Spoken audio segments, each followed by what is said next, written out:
थी स्थिति थी, इस कंडीशंस को हमको क्या करना था, इम्प्रूव करना था। उसके लिए कुछ हमने क्या लिए, उस स्टेप्स को क्या कहते हैं,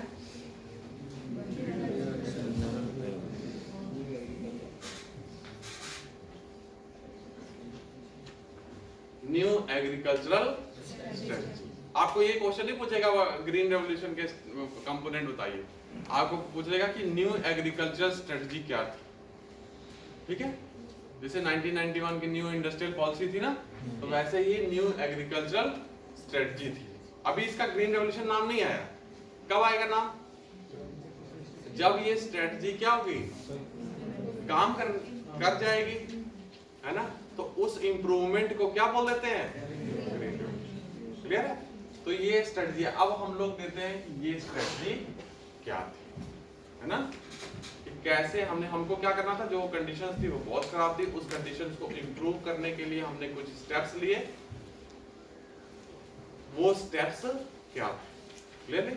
ऑब्जेक्टिव हमारा क्या था, प्रोडक्शन को इंप्रूव करना और एग्रीकल्चर सेक्टर में सेल्फ सफिशिएंट बन जाना, है ना। देखिए क्या हुआ था कि जब हमारी ये सारी कंडीशंस आ गई थी, कंडीशंस जैसे हमारी बहुत खराब थी, तो हम लोग इंपोर्ट करने गए फूड ना, इंपोर्ट करने गए तो हमने रशिया के पास गए, है ना। तो रशिया के पास भी वो सामान नहीं था इतना। फिर हम यूएस के पास जाए तो यूएस ने कंडीशंस लगा ली कि आगे आप ये करेंगे कि जितना भी इंपोर्ट करेंगे चीजें वो कहां से करेंगे ना। तो PL 480 वो कंडीशंस हैं, है ना, कि कंडीशन जितना भी इंपोर्ट करेंगे हमारे से करेंगे। लेकिन उस समय क्या चल रहा था बताइए, कोल्ड वॉर चल रही थी, है ना। तो यूएस और रशिया के बीच में कोल्ड वॉर चल रही थी। लेकिन ये थे, हमारा मूवमेंट क्या चल रहा था, नॉन अलाइनमेंट मूवमेंट, कि हम किसी के साथ नहीं चलेंगे, हम अपना डेवलपमेंट देखेंगे, आपको जो करना हो वो करिए, ठीक है। लेकिन ये क्या, ये हमको इंडिपेंडेंट फॉरेन पॉलिसी के लिए कंड्यूसिव था इन्वायरमेंट। भाई जब हमारे पास चीजें नहीं है, एग्रीकल्चर प्रोड्यूस नहीं है, तो हमारी फॉरेन पॉलिसी कैसे इंडिपेंडेंट हो सकती है ना। तो उसलिए भी बहुत ज्यादा जरूरी हो गया था कि हम अपने एग्रीकल्चर सेक्टर पे ध्यान दें, है ना। एक पॉइंट और लिखने का, यहाँ पे देखिए 7 पॉइंट कहता है कि हमारा जो आप इंडस्ट्रियल पॉलिसी में याद रखिए, हमारा जो हमारा फर्स्ट 5 ईयर प्लान किस पे फोकस किया था, एग्रीकल्चर पे।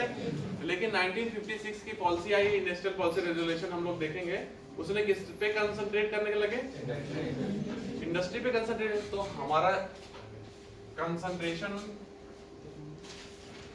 ऑन इंडस्ट्री क्या हो गया, इंक्रीज हो गया, है ना। 1956 की इंडस्ट्रियल पॉलिसी, है ना। देखिए हमारा ऑब्जेक्टिव क्या था, मतलब कैसे हमने, मतलब क्यों ऐसा परसेप्शन हमारा गलत हो गया। देखिए जैसे आप बार बार जैसे आप तैयारी करते हैं बार बार, तो आपको लगता है कि नहीं बस 3 महीने बाद IAS का एग्जाम है, बस उसको निकाल के आगे बढ़ेंगे, है ना। कि अभी प्री देंगे, वो मेंस होगा, फिर इंटरव्यू होगा, तो अगले साल इस समय हम लोग IAS बन जाएंगे, ऐसा होता है। लेकिन आप क्या मिस कर रहे हैं उस समय,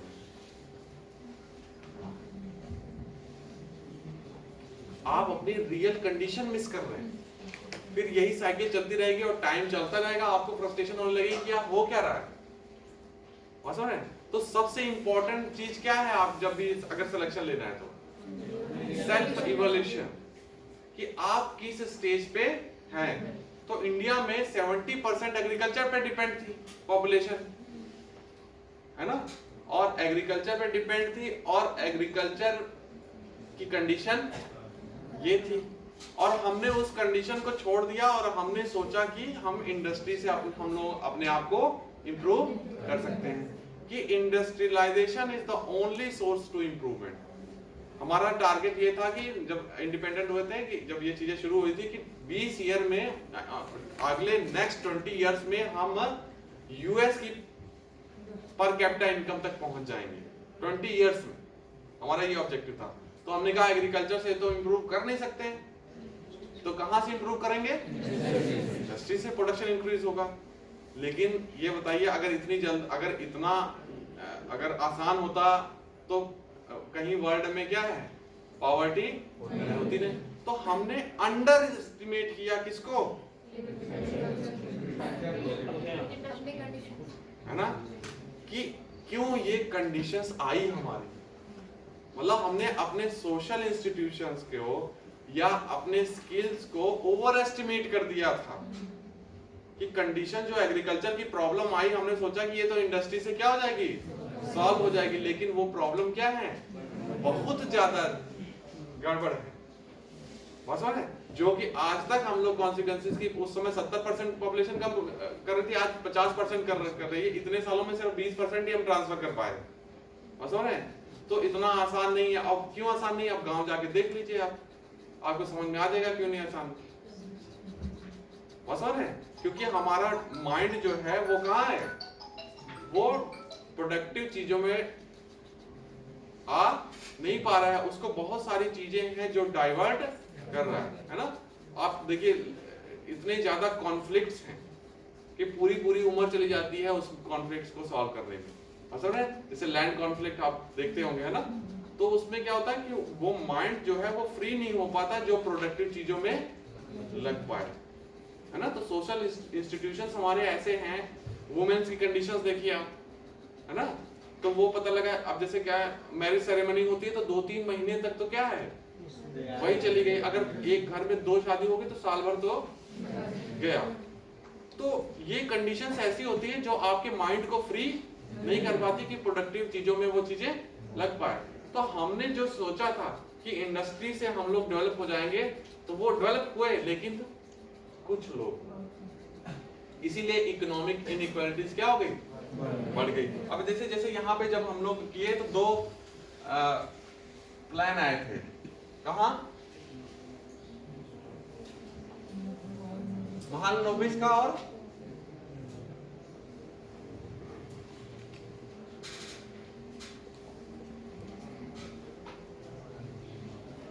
ब्रह्मानंद वकील और महालनोबिस को नाम जान रहे हैं आपने, है ना, जो हमारा प्लानिंग का आधार रखा इन्होंने रखा, और स्टैटिस्टिकल जो इंस्टीट्यूट्स है वो क्रिएट किए, है ना। तो बहुत ज्यादा मतलब उस डायरेक्शन में बहुत ज्यादा उनका फील्ड में वर्क था। तो इन्होंने कहा कि इंडस्ट्रियलाइजेशन, हैवी इंडस्ट्रीज इनके कॉन्सेप्ट से आई, है ना, ठीक है, जो सेकेंड ईयर प्लान में जब हम लोग का शुरू हुआ। और इन्होंने क्या कहा, हमको कहाँ पे ध्यान देना चाहिए, यहाँ पे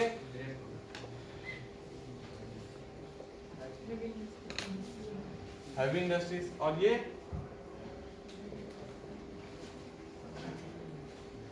बेसिक नीड्स, या उसको कह सकते हैं वेज गुड्स इंडस्ट्री। इन्होंने कहा कि मशीन हैवी इंडस्ट्री पे आर इंडस्ट्री जैसे हुआ, और इन्होंने मतलब जैसे 2 मॉडल पेश हुए गवर्नमेंट के सामने कि आइदर ये या ये। हम लोग कहाँ, जैसे जो लेबर को चीजें चाहिए हम लोग उस पे इंडस्ट्री पे कंसंट्रेट करते हैं, बेसिक नीड्स पे, जैसे क्लॉथ हो गया, है ना, फुटवेयर हो गया, या जो फूड एग्रो बेस्ड इंडस्ट्रीज हो गई, है ना। जैसे लेबर काम करता है, जब वो उसको जो जाता है घर पे, जो जिस चीज की जरूरत पड़ेगी वो वाली इंडस्ट्रीज पे हम लोग क्या करते हैं, ज्यादा कंसंट्रेट करते हैं। तो एक तरह से इकोनॉमिक एक्टिविटी किसके आसपास से इर्द घूमनी चाहिए, एग्रीकल्चर के आसपास, क्योंकि 70% वहां काम कर रही थी। और इन्होंने क्या कहा कि वहां से डेवलपमेंट नहीं हो सकता, तो हम लोग इस चीज पे आ गए, ठीक है। अगर यहाँ पे आए होते तो क्या पता एग्रीकल्चर का, है ना, कुछ भी हो सकता था इधर उधर। तो हमने कंसंट्रेशन कहाँ किया, इंडस्ट्री पे ज्यादा कंसंट्रेशन किया और एग्रीकल्चर को छोड़ दिया। ये माना कि एग्रीकल्चर इंप्रूव नहीं सकती, वहां से लेके आना है यहाँ पे।